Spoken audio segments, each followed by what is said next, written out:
श्री श्री राधा माधव की जय। श्रीमद् भगवद गीता की जय। हे कृष्ण करुणा सिंधो दीनबंधो जगतपते गोपेश गोपिका कांत राधा कांत नमोस्तुते। श्रीमद् भगवद गीता का दूसरा अध्याय और श्लोक संख्या 72 का भी हम पाठ करेंगे। एषा ब्राह्मी स्थिति पार्थ न एनाम प्राप्य विमुह्यति स्थित्वाम अस्याम अंतकाले अपि ब्रह्म निर्वाणम रिच्छति।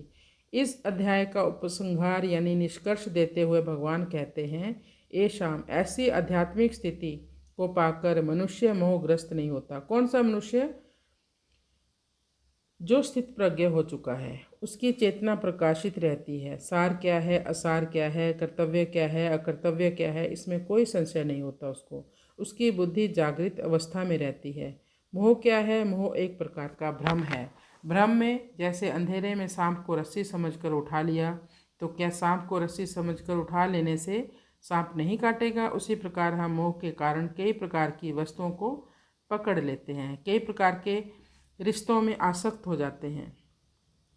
बाद में चाहे हमें कितना ही दुख भी मिलता है, लेकिन जो व्यक्ति मोह से मुक्त है, मृत्यु के समय व्यक्ति यदि क्षण भर के लिए भी आध्यात्मिक स्थिति को पार कर लेता है तो उसकी मृत्यु या जीवन सफल हो जाता है, यानी फिर गोलोक या भगवत धाम ही मिलता है उसको। कई व्यक्ति सोचते हैं कि अंतकाल में सा गति सा मति, पर यह पता नहीं कि अंतकाल कब आ जाएगा। इसलिए हमें प्रारंभ से ही भक्ति में लगना चाहिए। अब हम इसका अनुवाद करते हैं। हे पृथा पुत्र, हे अर्जुन, इस आध्यात्मिक स्थिति को प्राप्त करके कोई भी मनुष्य मोहित नहीं होता। अंतकाल यानी मृत्यु के समय क्षण भर भी इस स्थिति में अवस्थित होने पर मनुष्य ब्रह्म निर्वाण को प्राप्त कर लेता है, यानी हरि धाम को प्राप्त करता है, गोलोक धाम को प्राप्त करता है। जो इस जीवन में भगवान की सेवा में नाम जप में सतत लगा हुआ है, समझो वह अब भी भगवत धाम में ही स्थित है।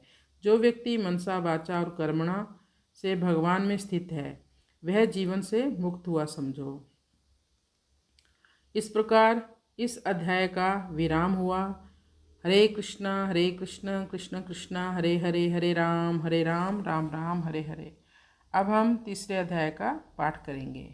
कृष्णाय वासुदेवाय हरे परमात्मने प्रणत क्लेश नाशाय गोविंदाय नमो नमः।